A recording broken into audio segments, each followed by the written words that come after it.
All right.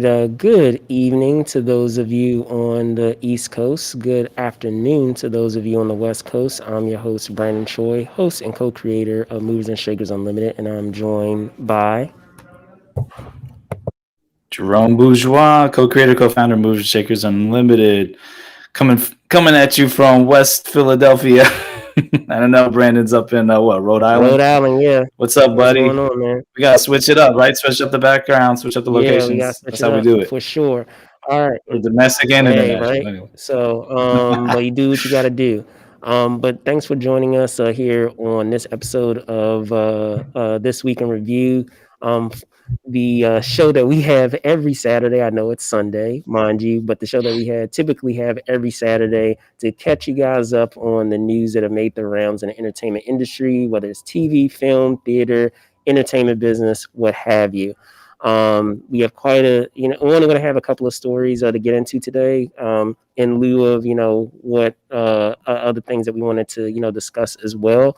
But before we do that, just want to get into a couple of quick reminders, just to let you know that if you are catching this episode, not catching it live as you are now, but catching it as an archive episode, you can use that hashtag This Week in Review. So that's TWnRMNSU. So that's This Week in Review, Movers and Shakers Unlimited. And as well, you can also be a Patreon supporter. So, if you enjoy much of the content that we have, of course, you can join us on Patreon and become a supporter with us. We have some cool perks in place, of course. And with that being said, as always, we want to give a shout out to our supporter, Joel Bourgeois. Thank you so much, for being a Patreon supporter with us. Outside of that, though, yep, Shout out, sis. shout out, sis.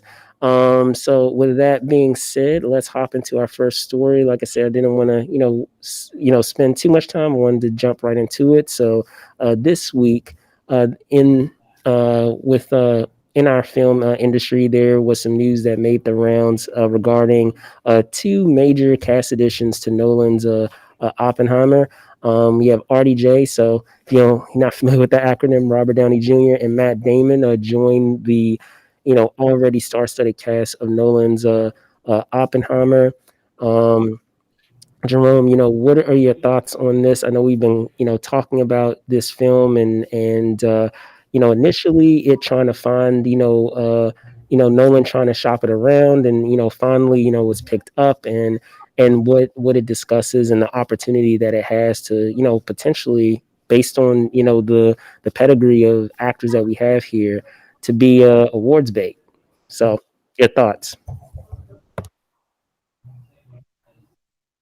Yeah, I mean, I think it's pretty cool, and yeah, thanks for joining us, everybody, on our 37th episode of Movers and Shakers Unlimited's This Week in Review. So we appreciate all the support. But yeah, getting into the story, I think it's pretty cool because this is one thing I like about Nolan. Like, he's loyal to the actors he works with, and you can see that with Cillian Murphy starring in this. And I like how he gives like some of the actors who maybe had smaller roles in other movies, and now this guy's starring in it. And then Emily Blunt is playing his wife in the movie, but then now he added Robert Downey Jr. and Matt Damon. I don't think he's worked with Robert Downey Jr. yet, but he's worked with Matt Damon in Interstellar. That was a small role that Matt Damon was in that movie. So that's great that he's getting to work. They're getting to work together again, and I would assume that this is a larger role that Matt Damon is probably cast in. But Robert Downey Jr. is an amazing actor too, and I'm glad to see that he's also being he's going to be in a Nolan movie.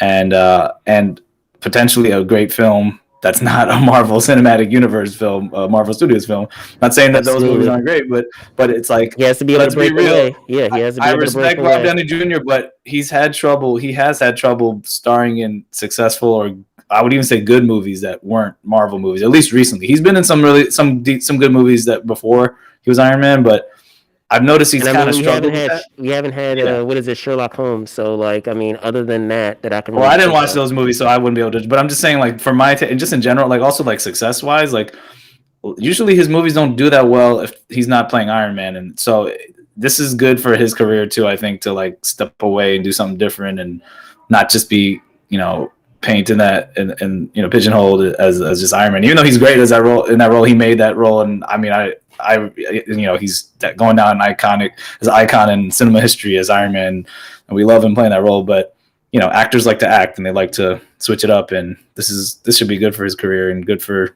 him, switching it up.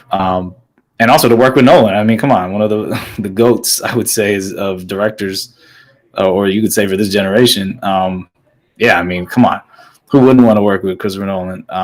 So I think it's just showing also the pull that Christopher Nolan has, like how he can really get an all-star, star-studded cast pulled together and in one of his films, and he's really great at doing that, getting like an ensemble of amazing actors, no matter what the film is about. So I just think this is just going to build more excitement for the film, and I wouldn't be surprised if Christopher Nolan casts some more usual suspects from his other films. I wouldn't be surprised if like Michael Caine ends up in this movie because that dude's in like all of his films, almost all of them. I'm sure there'll be some other announcements. But I'm excited, and I'm glad that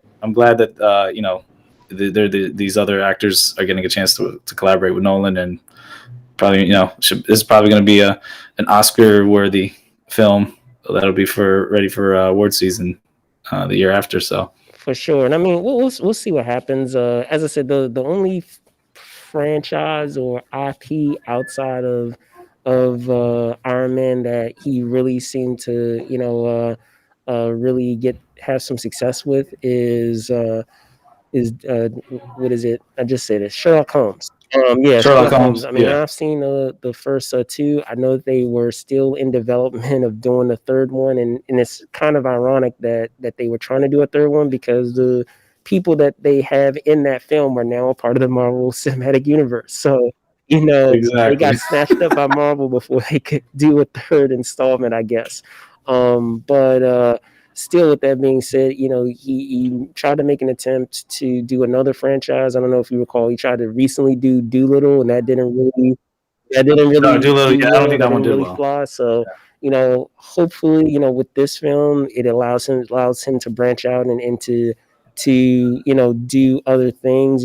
That's obviously one of the downsides of doing such an iconic role and a role that a lot of people associate with you. That's the danger that you can run into, which is, a lot of times when you hear certain actors being in the running to play certain roles, very at the last minute, a lot of times they get cold feet and they back out. One thing that I can think of, in terms of a MCU role where it would have been completely different, if he was cast, is thinking of Doctor Strange, because I mean, Joaquin Phoenix was up for Doctor Strange, and he's not really someone who's big about doing like big franchise films. And one of the things, from what I understand, that kind of discouraged him from doing that is just that idea of you have that stability of doing a lot of films and getting consistent work in being in a franchise, but creatively it can be a little jarring too, because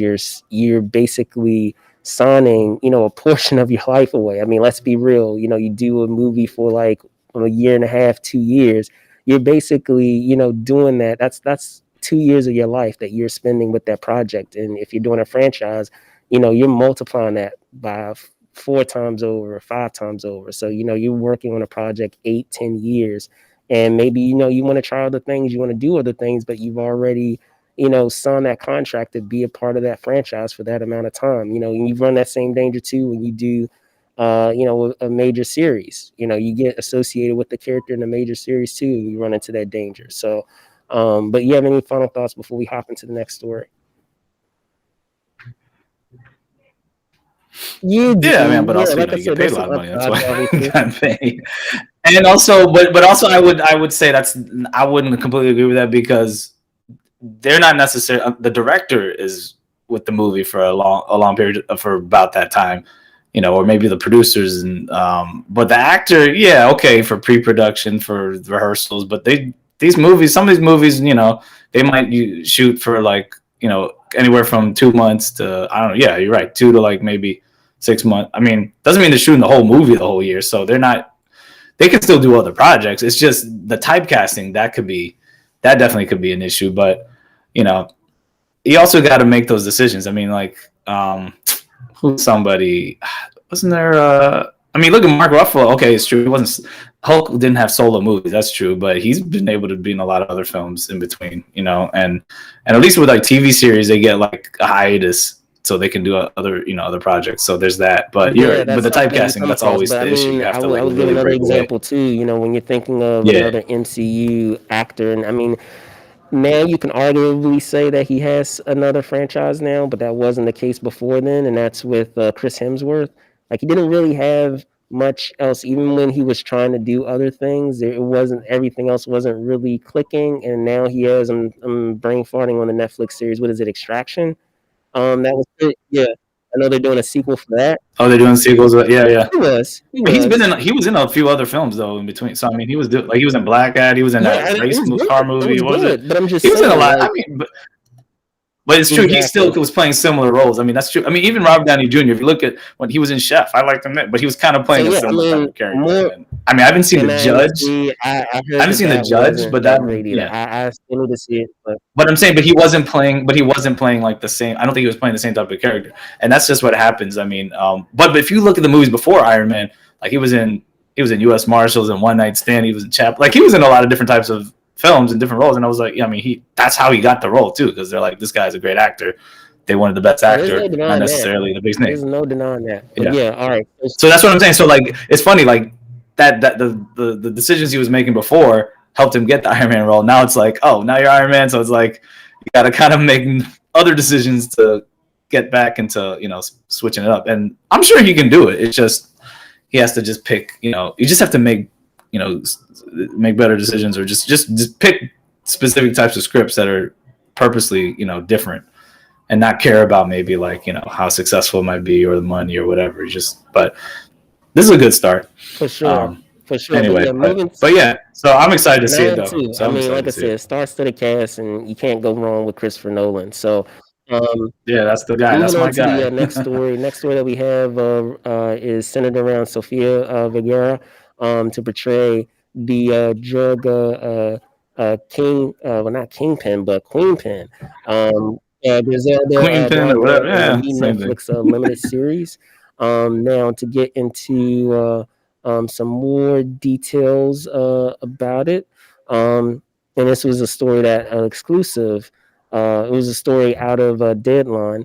And they were talking about, so this 6-episode series called Griselda chronicles the real life of Griselda Blanco, who created one of the most profitable cartels in history. As a devoted mother, Blanco's lethal blend of charm and unsuspecting savagery helped her expertly navigate between family and business, leading her to become known as the Black Widow.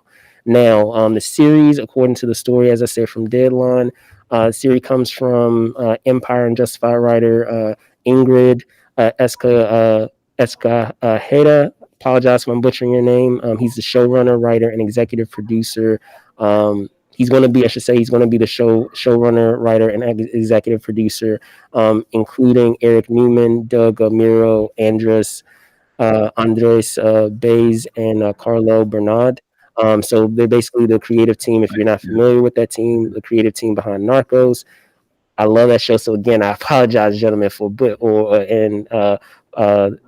butchering your names, because I love the show Narcos. It's one of my favorite shows. The original Narcos and Narcos Mexico. But here's the thing: it's not going to be related to those series, and I have some thoughts on that, because I feel like that's a missed opportunity. Because if anyone has been keeping up with that series, they kind of have a shared universe all their own, just like the MCU does, and it's really cool what they've been able to do with those series. But I'll get into that just in a minute. Jerome, go ahead. Your thoughts.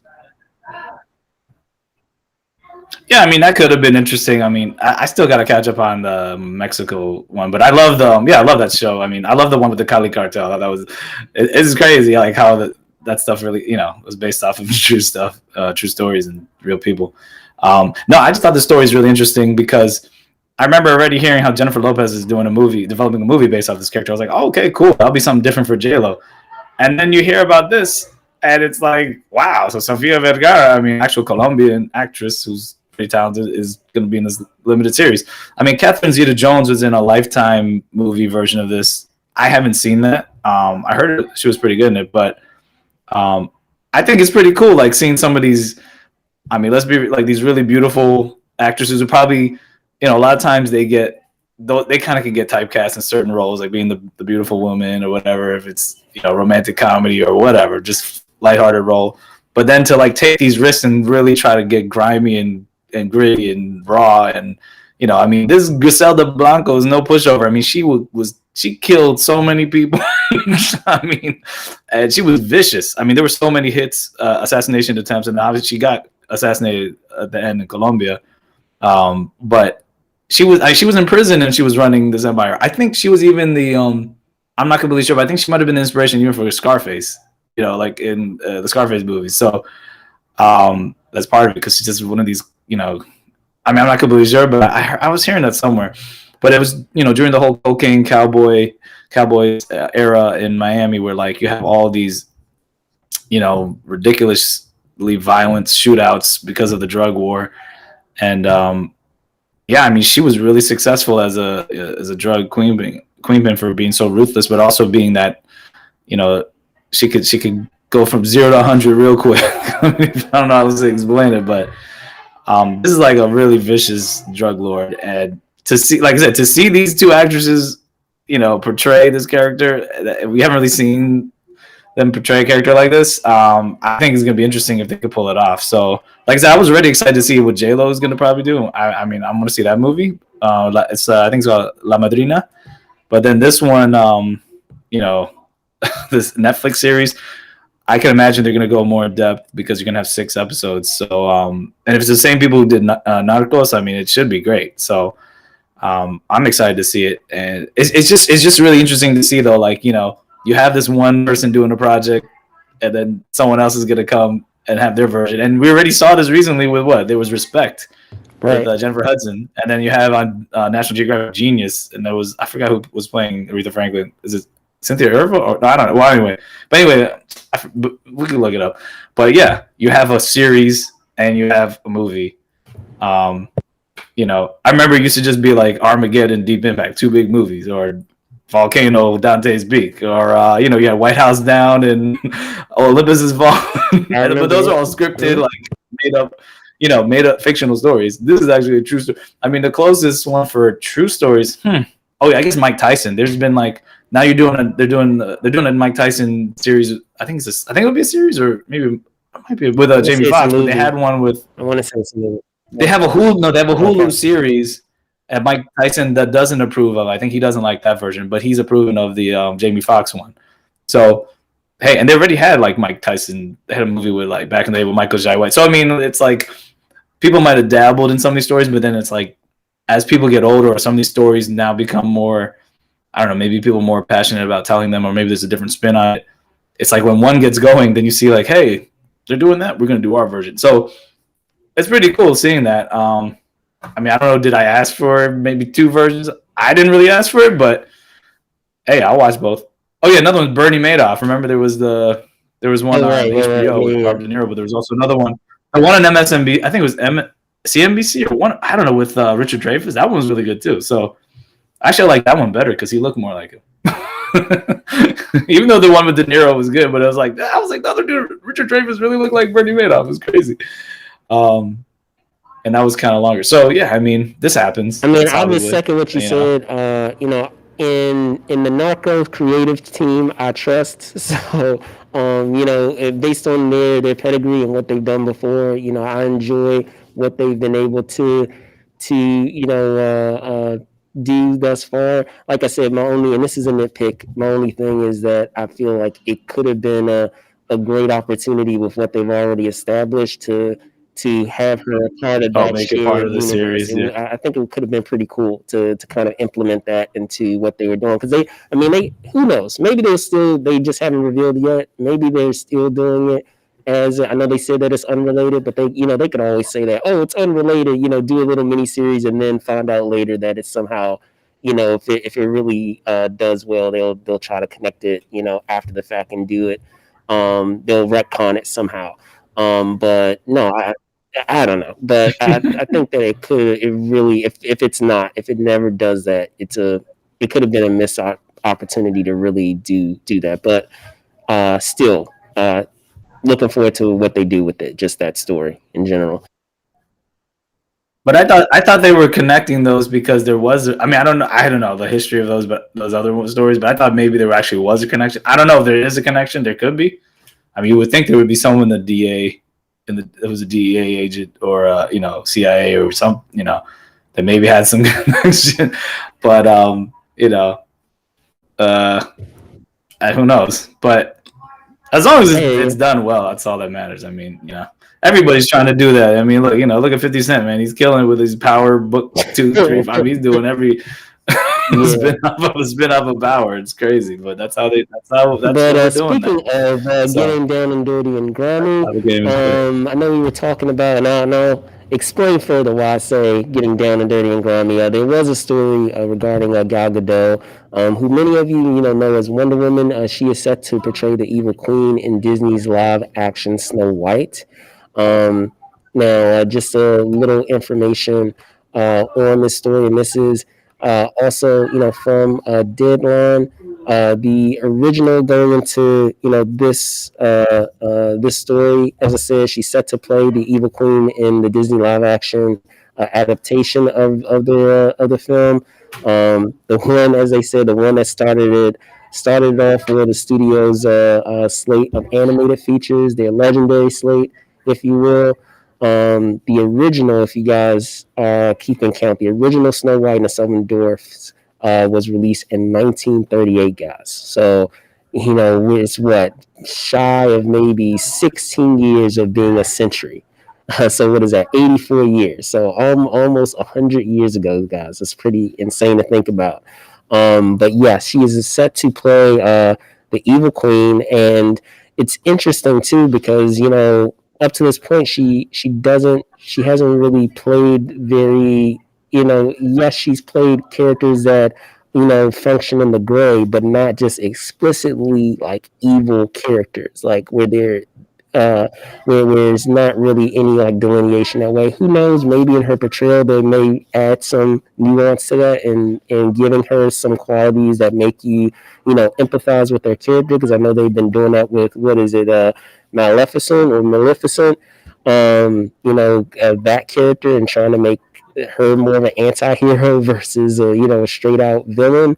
But we'll see. But yes, she's set to play this character. I have some additional thoughts based on the IP, but Jerome, I'll punt it over to you. Yeah, I mean, it's interesting. I thought this was interesting because it seems like it's a different role for her. Because, I mean, before Wonder Woman, I mean, she was obviously in the Fast and Furious movies. She even had a small part in Entourage. I remember. I was like, oh yeah, that was her playing this Vinny's girl in season 6 to the premiere. I was like, oh yeah, that's Gal Gadot. And yeah, she's played a lot of movies. Being the somewhat spy or soldier, or because she's Israeli. Because she's Israeli. I mean, everyone has to join the army, so she has that. And many people forgot about it. I'm thinking of like Keeping Up with the Joneses. I don't know if you saw that action comedy. I know what you're talking about. Yeah, I haven't seen it, but there's a reason why she gets cast, because they're like those are the roles that she's played already at work, and they're like, you work, that works, so we're gonna cast you again until So this is different. It says Mark Webb is directing it. The guy who did the Amazing Spider-Man 2, and that's a little bit different. He's done other films too, but yeah, I guess they were waiting to get the music right. And they said Rachel Zegler set to play the titular character, so Snow White.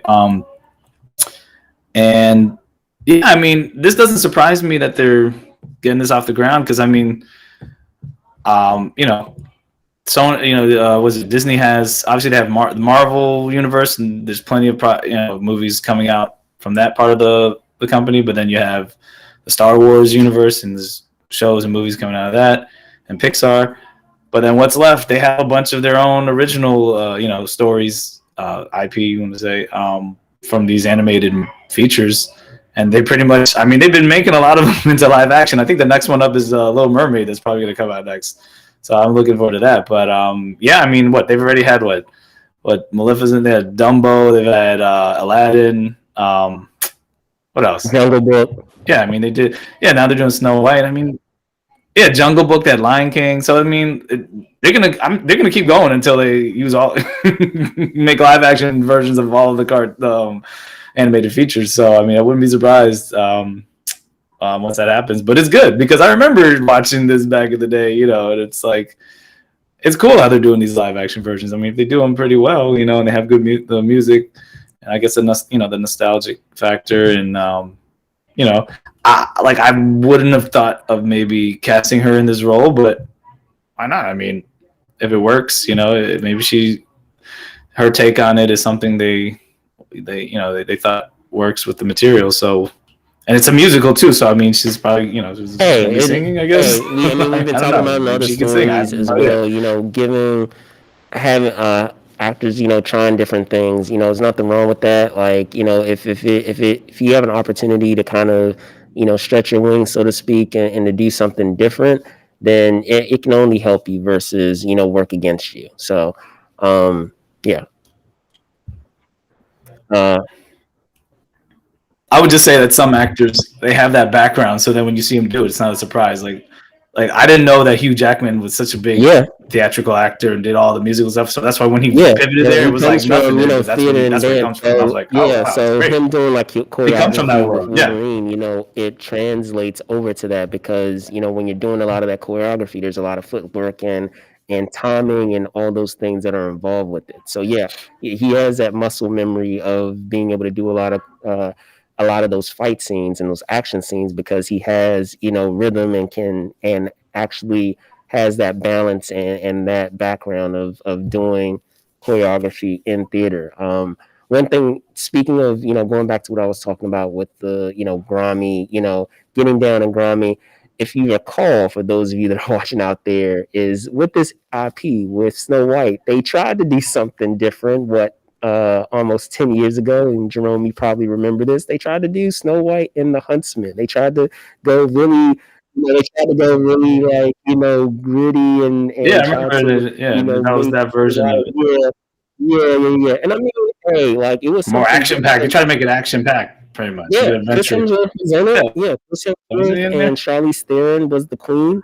So I mean, it was an interesting visually. It was a very interesting and cool film. But you know, overall, it just seemed like it was, you know, kind of riding the coattails of what was being done a lot at that time. Which, you know, because of, I know we were just talking about Christopher Nolan and you know, at that time, around that time, we were having the Batman franchise and within that era, and that was really taking off, and everyone, after having that superhero franchise and what he did with it, everyone wanted to be like, you know, grounded and gritty and dark and you know, reimagining things in a very dark and gritty, you know, aesthetic. And you know, that doesn't really work with a lot of IPs. I mean, yeah, it works with Batman because, you know, that intrinsically is a part of that character, so you know it could work. But you know, while I don't mind you trying it with another IP, like I said, it just didn't, like, it was cool visually, it looked cool, but like in terms of the overall package of what we got, and yeah, we got a sequel out of it, but I mean, in seeing both films, the original one was I feel was better than the second one. So, but you got to remember though, some of those stories they made more family friendly. They were more hard, like the Grimm brothers stuff. Like, was it Alice in Wonderland? There's like the Jabberwocky. I mean, this is separate, but it's like some of those things were originally like horror. I mean, I don't know about like all those like Snow White or what, but I'm saying some of these stories were like more horrifying or like more scarier stuff, but they made them like more family friendly. That's what I'm saying. So like, if they can get to the essence of that for something that like I said, those Brothers Grimm stories, I think it could work. You just got to do it right. You have to pick the right story. But I don't like. I mean, yeah, maybe it might not work for all of these. Maybe, you know, if it wasn't intended that way. You got to remember, some of these cleaned up, nice, family-friendly stories weren't originally. It could just be a casting that. You know, you know, you can have great actors and you can have very capable actors in your movie, but if they're miscast and they just don't fit for that role, it can really take you out of it. And I didn't. for Kristen Stewart, I think she's a terrific actress. I just didn't I didn't picture her as Snow White. Like I can see her in other very iconic roles. I just feel like at least for that particular role that it was miscast. And like I said, there's nothing against Kristen Stewart. I think she's a very capable and good actress. But sometimes you place actors in certain roles and maybe they're just not a fit for what the aesthetic or what that character needs. So um but Yeah, I haven't seen that movie, so I can't really judge. But I'm just saying, like, just because maybe that didn't work, that doesn't mean that it's not. It wasn't supposed to be a darker tone. Like maybe the execution wasn't done right, but I don't know. Like I'd have to watch that movie. But I'm just saying, like, no, just keep that in mind for some but I of mean these that's what I'm saying based stories on that what are I've kind seen of like, before. because, like I said, if you look at the original source material, some of these you're like, whoa, these No, are I way got you. darker stories, I but hear then you. Disney made them lighter and nice. And you're like, when they try to actually interpret it the correct way, the way the original source materials was, it's kind of like the opposite with Batman. How like Batman, well, it's been versatile. That's true. Batman has switched up for different authors or whatever, but still, like what most people I would I think hear you. like No, I hear you. is the darker version. But then they had the goofy TV live action version. Some people like that because it's campy or whatever. But I'm just saying, it's like it's a different interpretation. It's and we got that kind of slightly, you could say, almost with X-Men a little bit.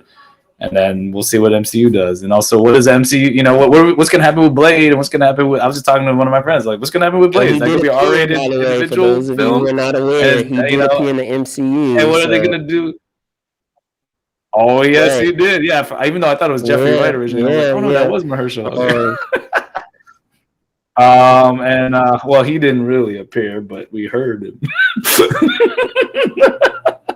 Anyway, yeah, we heard his voice, even though I thought it was Jeffrey Wright first. I was like, oh no, it was Blade. Okay.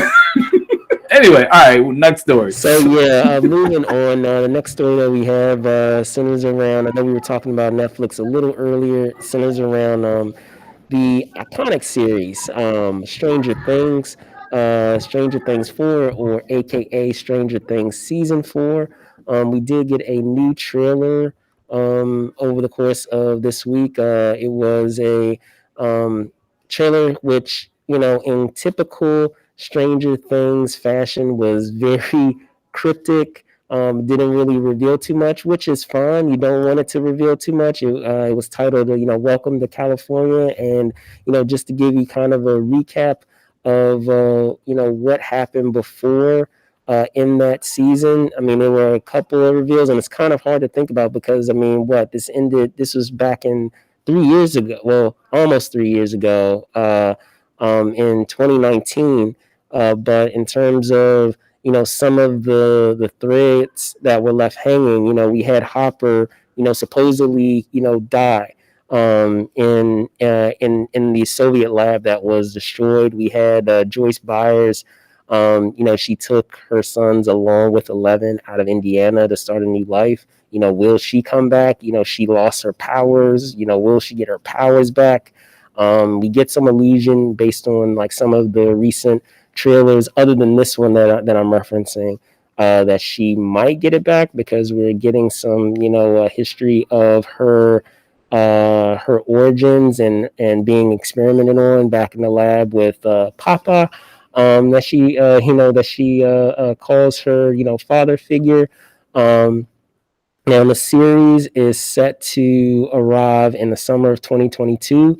Along with that trailer, we did get some reveals of the titles for the season 4 episodes, and they are as follows: the Hellfire Club, Vecna's Curse, the Monster and the Superhero, Dear Billy, the Nina Project, the Dive, the Massacre at Hawkins Lab, Papa, and the Piggyback. So, Jerome, as I said, we got a new trailer, cryptic trailer, mind you, along with these reveals of the episodes for the upcoming season. And tell me, what do you think? Oh, sorry about that. Yeah. Oh, yeah. I also wanted to say a correction. It was Cynthia Erivo from Genius, Cool. Cool. Aretha Franklin story we were talking about earlier. So anyway, just so you know. All right. So going back, getting back to this. Yeah, man. You know that's what I love about trailers, man. Don't tell me everything that's gonna happen. You can show me a lot of different things that are going on. Give me an idea. Okay, she's in a new place. I guess it's California, and they have the music on, and then you just cut real fast. Boom, boom, boom, boom, explosions. Looks like this is more action packed, man, based on that trailer.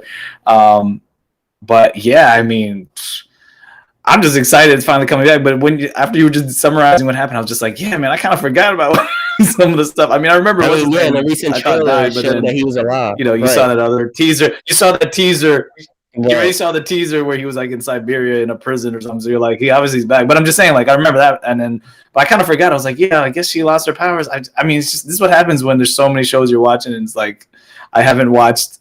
I don't, remember exactly all the details from the last season because it's been this space in between seasons. But yeah, I mean, I don't usually go back and try to like, oh, let me watch the series right before. But I'm like, I'd rather just watch a little recap.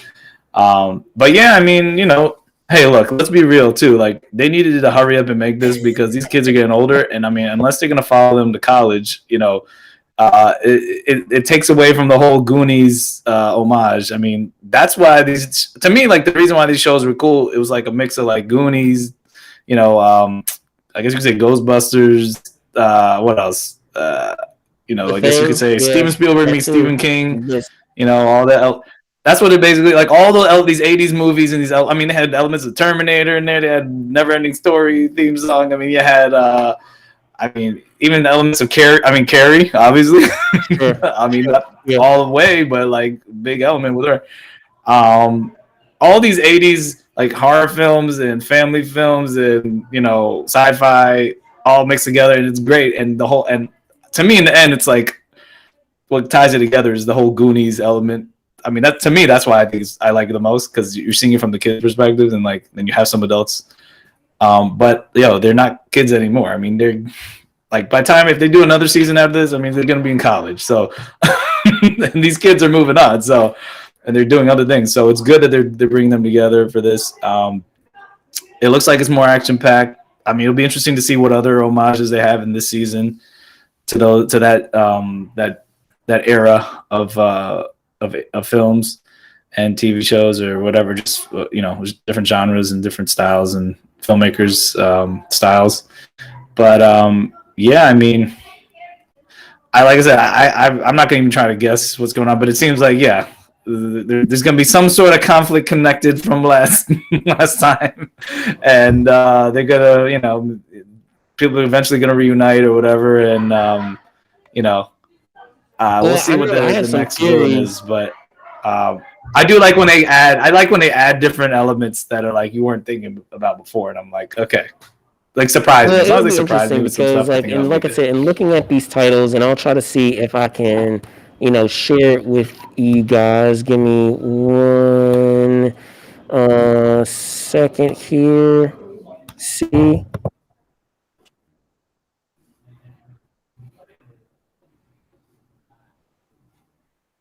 All right, so in looking at the titles that we have here, you have the Hellfire Club. I know we were talking about homages, and thinking of like the X-Men. That it immediately makes you think of like the Hellfire Club, and I'm guessing that that's their kind of Easter egg to that because you have characters that have powers. So maybe when they're referencing the Hellfire Club, maybe it's a reference to if we recall back in season 2. We did get introduced to other kids. Another girl who was, a sister of sorts to 11, and she also had, the telekinetic powers. So, maybe she's making a return. That'd be really cool to see her come back because she was a cool character. And then even in the prior trailers that we've had an illusion that there were other kids, not just those 2 girls who were part of that experiment. So, are they trying to say that you will have like a superhero team of all of these characters that were experimented on that all have telekinetic powers, which also begs the question, if we're going to have a series that has all of these characters that have these powers, what big bad are they going up against that's going to require all of these characters to team up together to take down the villain? I mean, that's the question. So that makes me think of that when we're seeing the title, the Hellfire Club, and then if we're going down a little bit, you see the title Dear Billy, and correct me if I'm wrong, folks out there, but didn't we have a character named Billy last season who was our big bad? So are they trying to say that he's going to make a return of sorts, or are they going to do something in that regard, or is it a brand new Billy? I mean, correct me if I'm wrong. I want to say that he played the character of Billy. I'll confirm that in a moment. I'm pretty sure. Yeah, he played.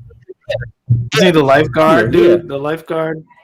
Abusive. The people. So I heard some people like he would be a good I know for a while, people were trying to fan cast him as what is it, Adam Warlock? Believe it or not, but that just didn't.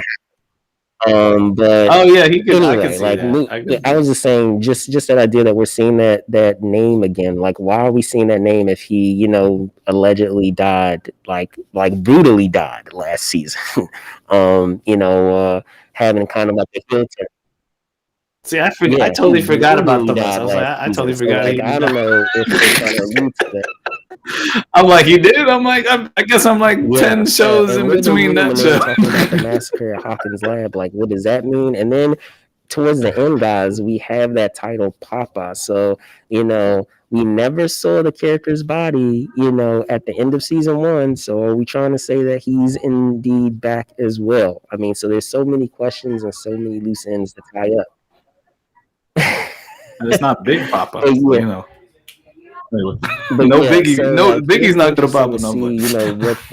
What they do with that for sure. Just based off of the titles that they have here, and I'll be interested, to see what they have in store. I mean, Jerome, you're right. Like, they aren't getting any younger, but and many of them are moving on to other things. They have other franchises. I mean, you have. Yeah, there's other shows. Some of them, like that one dude, the older brother, he's on Love Life. I was like, he's on Love Life. Like,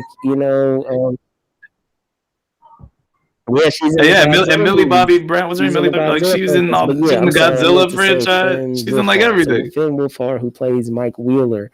Yeah, he's in the new Ghostbusters film. So, A, they're not getting any younger, and B, like, they are in demand, in doing other projects. So, they're not gonna be available. I'm interested to see what they have. Like you, I'm glad that they're not like spilling too much of what the details are. I like to be surprised when I see the actual series versus being spoiled on it. So for sure, it'll be interesting to see what comes of it and what they do with it. But do you have any additional thoughts before we move on to our final story?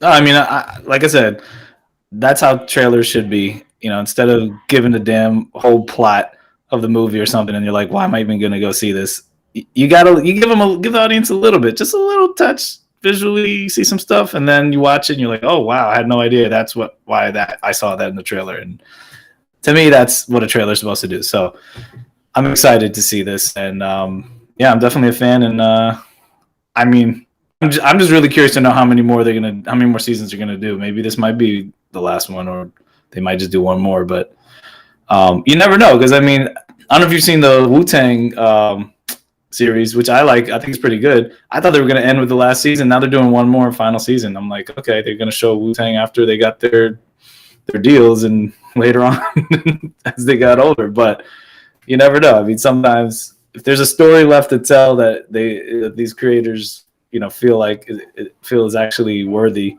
of telling, or there's still, like I said, there's actually a compelling story left, or something interesting to add to the world that they've created, then tell it. But there's a reason also why shows they try to end on a high note and be like, all right, let's end when we hit our peak and continue, finish it, because you don't want it to turn into a situation where you're like, why are we seeing more seasons? So, but I'm excited to see it. For sure. And just to close off, what we're doing for today's show, unless you've been living under a rock and haven't really been keeping track of what's been going on this weekend, I know we've had it like all over our social media, is that we have Rhode Island Comic Con happening this weekend. I was, fortunate enough, shout out to the team with Rhode Island. They run like a very, smooth ship. And, I appreciate them, having me be a part of their show to help moderate some of their panels. It was cool to be able to, do, some of those panels with some of the guests, with Bill Damon, and I'll pull it up in a second. You guys probably saw it on the social media. But yeah, like Bill Damon, the legendary Bill Damon, who is a legend in puppetry. Also not just Bill Damon, but Joel David Moore, who folks maybe remember not just from Avatar, but one of my favorite films, which is Grandma's Boy. Very funny comedy that you guys have to check it out. It's hilarious comedy. And then also for those of you Walking Dead fans out there too, having a chance to speak with Chandler Riggs as well, OG from The Walking Dead, and moderating that. So we started a little late today, and reason being is because there was a costume contest that carried a little longer than I anticipated, but it was a lot of fun. Overall, like I said, it's a terrific show. The only nitpick that I had is just I got here early on day one, and I know things were still starting to kick into gear. It was fun, on day two and day three. Just the signage initially on day one was I just wish there was a little more of it, because I know there were a lot of people asking questions, not just myself but others as well, of like getting to certain places. And I think that's just by virtue, it couldn't have been helped, is just by virtue of still getting things into gear. And I know that they had a lot of things they were juggling and ensuring that things were up to snuff and safe for their attendees under all the circumstances. Obviously, with wearing masks and all those things, and even the logistics with their guests and all those variables as well.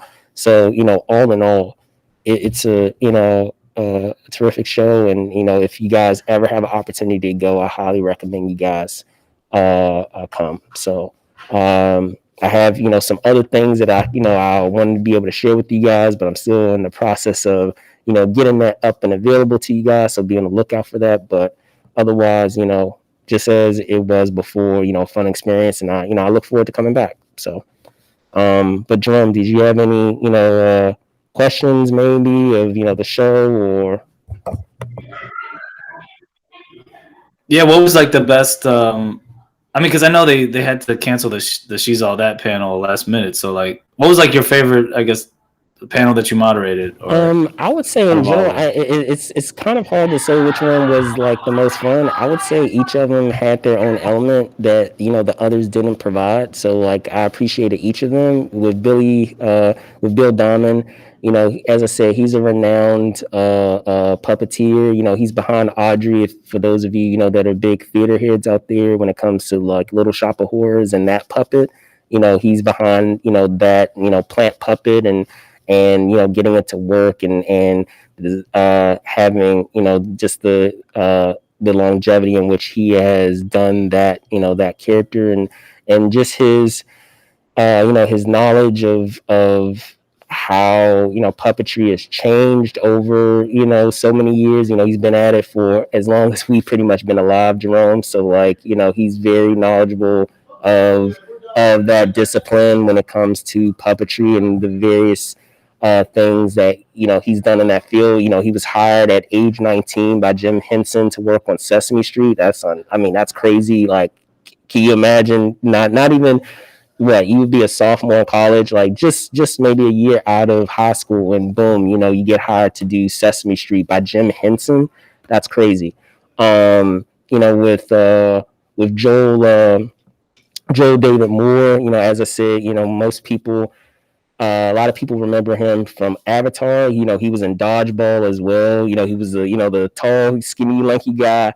That was much of the comedic relief Not to say that there weren't other characters in it that were comedic relief as well, but he had a funny character in that role, and even in Grandma's Boy, with the eccentric character that he plays in that film. I don't know if you've ever seen that film, Jerome, but if you haven't, I recommend you check it. Yeah, Yeah, I saw. I just was haven't seen it in a while, so I don't he was remember the anything from that. antagonist. The Wasn't really that? like guy that was like kept to himself. That was the video game programmer that used to wear like trench coats and stuff. Like he was, uh, yeah. So yeah, go back and Oh, see really? it. But Okay. yeah, Yeah, that I'd was like have one of to. my favorite I just characters yeah. because it's so like ridiculous and over the top. And then him, just talking about his career and I was chatting with him about how interesting it is of different actors in their career paths, and how uh there are a lot of peaks and valleys, and a lot of times, like in being cast for a role, you think that, or certain roles that you get passed up on, like you think that, oh man, you get bummed out that you don't do it, but it ends up leading to something else that you don't really foresee, and when you look back on it, you're like, okay, that happened for a reason. So in thinking of, what was it, of Grandma's Boy. He was talking about that and saying, hey, I wasn't actually the first person to get cast in that film. Frankie Muniz was actually up for that role, and I'm like, really? Like Frankie Muniz like was up for that role? And when I'm looking at that film, you know, uh, and looking at that film, I'm like, I can't imagine Frankie Muniz being in that role. Like I can only see him in that role. So, everything happens for a reason. And then even then, he was talking about how extensive and kind of weird the Avatar, casting process was. And he tells a funny story of how basically the reason why he was able to get that role, because they had him like speaking a lot of gibberish, because they were doing the aliens language, they were rehearsing kind of the alien language that they were trying to do. And the reason why he got it is because the casting person, one of their kids, saw the audition tapes that they were doing for that character and said, oh, you should hire the Maz Boy guy. And then and then like it got back to him. He was like, "Are you telling me I got this role because the kid of the casting person saw me in Grandma's Boy and they liked me in Grandma's Boy? So they told their parent to cast me as the character in Avatar. So like it's like it's like, but I'm That's like, how it's. That's but how it going happens back to what I was sometimes, saying, man. it's a domino effect. Like he wasn't even the first choice for Grandma's Boy. So if he didn't get cast in Grandma's Boy, he wouldn't have gotten Avatar. And he wasn't even really thinking about, how. Hey, look at Hugh Jackman. We were Yeah. talking about Hugh Jackman. Yeah. He wasn't the first choice And I to be mean, he Wolverine has so either. The good many. thing, the If great you guys go into, Scott was and I mean, if had you to keep guys filming Mission if you Impossible guys 2. want to dig deep into like what if casting, what ifs, it's so fascinating to see how, the universe works in some type of way where people are casting the roles that they're meant to have. And even when someone is up for a role, like just like you're saying now, like maybe the second, the third option, circumstances happen where a certain actor or actress can't be in the role, and someone else gets that part that's meant to have that part. Like Hugh Jackman, you already mentioned him. Keanu, Keanu, Keanu Reeves. That was a Keanu perfect Reeves was not example. supposed to be Neo originally. He wasn't the first choice to play Neo. It Who was was the Will Morpheus? Smith and Morpheus. Denzel Yeah, Washington was yeah. supposed to play the Brad Pitt's role Morpheus in wasn't Seven, going to originally and he be was like, Lawrence Fishburne. He was like, Well, no, We did actually, Val Kilmer Morpheus was originally. going Yeah, to I be remember Sean Val Kilmer. Connery, I and think I was mean, I cool. can't picture Sean Connery in that role. But I remember Val So Kilmer I mean, was you have going for all that. these Like what he ifs, and was it's just so supposed to also be fascinating in to that. see But how much of a domino effect, how things connect, of how one role leads to another role that leads to another role. So that part of it was fascinating. how about the funniest? No, how about the funniest one was if Stallone didn't hold out for Rocky, you might have had Yeah, Burt yeah, Reynolds or Robert Redford yeah. playing Rocky. That would have been hilarious. Yeah, I'd be so like, I'm I glad. was gonna Good say I was job, talking about Stallone, for Moore, fighting for your and script. and moving on to Riggs. He was very transparent about while he now is had an opportunity to do a run on a series recently following Walking Dead.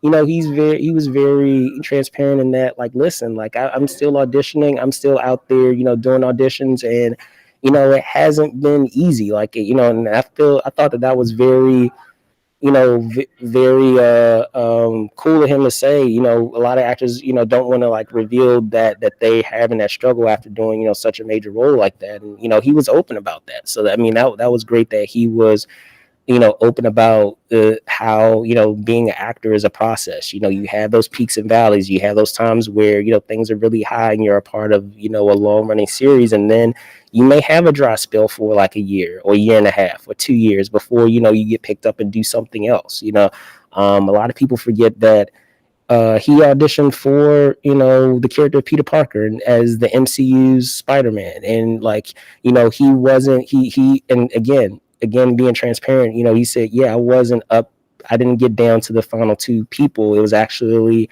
Holland and I'm brain farting, and I'll release the audio, but he was talking about one of his co-stars where it was actually up as the very last finalist with Holland for that role. So it could have been Holland or the other actor too, who was a Walking Dead alum. So you just never know. And then I mentioned it to him too. I was like, well, if you ever get a chance to play another character, what would it be? Because we both know, Jerome, that when it comes to the MCU, Kevin Feige, he remembers the actors that he auditions for certain roles. He may not have them play in a role initially, but he'll circle back to actors that he's auditioned prior to do different roles. So like, it's not unheard of for him to come back and try to reach out to those same actors to do something else. Like, he's been trying to get Jake Gyllenhaal, forever to be in the MCU, and he finally got him to be Mysterio. He's still trying to get Keanu Reeves in the MCU. There are other actors too. I'm thinking of John Krasinski. John Krasinski, those of you that know from as Jim from The Office.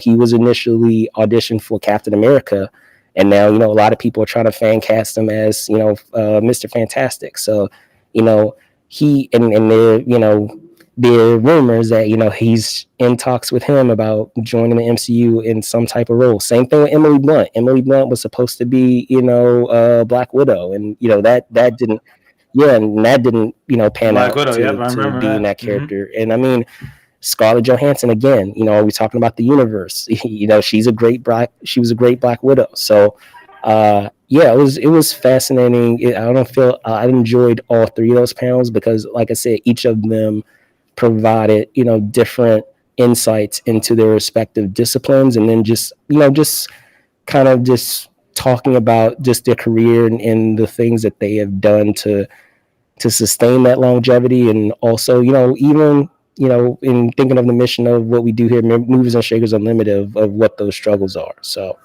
yeah, it was great. No, that's good. It sounds like you got some good. You moderated some good panels, and I definitely want to hear the audio, or if you have any. Well, if there's we got some. Audio, I'll keep you guys posted. We definitely have some audio to do as a podcast that I'll be releasing soon. But I do know that the footage was taped by the show, from what I understand. So as soon as that's available, I'll make you guys aware, so that way you guys can check it out. So with that being said, I want to wrap up this edition of This Week in Review. I'm going to pass it over to Jerome to send us off. So thanks for watching, guys. If you want to like, follow, check out my info, you can find me at JW Bourgeois 21 on Twitter and Instagram. Definitely follow us on Instagram at Movers Shakers Unlimited. It's right there. On Twitter at Move and Shake UNLTD, and also Facebook at Move and Shake UNLTD. Also, if you want to support us on Patreon, go to patreon.com, Movers Shakers Unlimited. And definitely on YouTube, subscribe, like, share, click the little bell button, and you'll get all of the feeds of the new stories that we put out there. And we always try to bring some interesting content every week, and sometimes we're going to bring it to you directly from on location, like Brandon's in Rhode Island. If there's something in Philly here, I would have brought it to you too, but not this time. Anyway, but definitely keep definitely keep we're gonna keep you guys posted because yeah, we should have some other stuff coming up later on this year and definitely also next year. Some definitely some locations and events that we're gonna be at. So lots to talk about, lots to report on, and yeah, we're just gonna try to just keep giving you that good content. For sure. So I'll pass it back to you, Brandon. I'll second everything Jerome said. Make sure that you like and subscribe if you enjoy the content that we have here at Movers and Shakers Unlimited. Other than that, you can find me at Brandon Troy ENT on Twitter, which you see down below, and also at Brandon Troy _ENT on Instagram. There are some other events coming. I'll keep you guys posted because there are some additional moderating opportunities that are on the way that I will keep you a wind of as we get closer to that show. So I'll keep you guys posted. As I said, I'll also keep you posted on the upcoming content from this show that will be on the way. I'll try to get that out as soon as I can to you guys. And I'm trying to think if there's anything else. Oh yeah, we recently had a countdown of top videos or horror movies, I should say, to watch for Halloween. I know Halloween is coming past, but it was a cool breakdown of some of the films that me and some of the members of our team enjoy. It was with me and fellow team member JP, so Josh Pritchett. So check that out. That's already up right now. But other than that, thank you guys so much for watching. Again, I'm your host, Brandon Troy, host and co-creator of Movers and Shakers Unlimited. We have Jerome Bourgeois here, fellow co-creator. Be safe out there, guys, and until next time, see you soon. Peace. We do. We have to do a holiday holiday countdown. We're definitely going to try to get you guys a holiday one. All right, for sure. A Thanksgiving one and then a holiday one. All right, man. And you know which one you want. See you guys. Catch you guys later. Till next time. Peace. All right. Peace.